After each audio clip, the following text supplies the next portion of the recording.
It's Monday, September 11th, 2023. Let's talk about the news. From the New York Times, Morocco races to dig out survivors after strongest quake in 100 years. At least 2,000 people have been confirmed killed so far in the wake of the strongest earthquake to hit Morocco in about a century, weighing in at 6.8 on the Richter scale, which collapsed buildings constructed from traditional mud brick materials and trapped what are thought to be thousands of people in debris.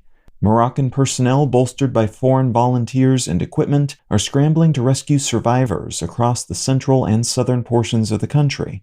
And many roads, especially to hard-hit communities in the high Atlas Mountains, remain blocked, hindering these efforts. Smaller aftershocks have also hindered search and rescue personnel, and it's anticipated that because of these confounding issues and the strength and location of the original quake, the official death toll could climb quite a bit higher in the coming days.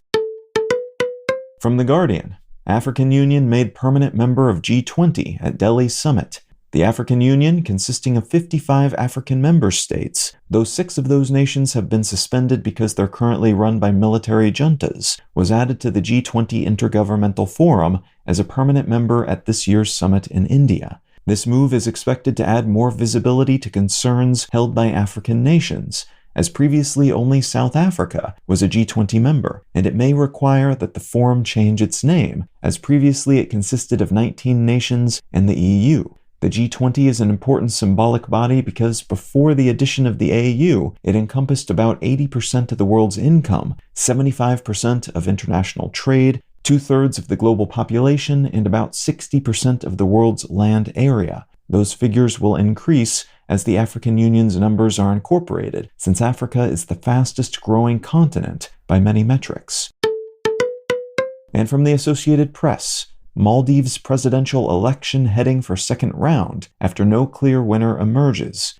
The presidential election held in the Maldives this weekend ended without an outright winner, making a second round of highly contentious voting all but certain. The leading candidates in this election present diametrically opposed paths for the island archipelago nation, with one favoring a lean toward China, the other supporting a bias toward India. There are 8 other candidates in the running too, which complicates things a bit, but the meta-narrative pervading this vote is that one of the main candidates would put the Maldives more firmly in India's orbit, while his opposition would do the same for China, at a moment in which the Indian Ocean is being geopolitically carved up for a standoff between China and the West.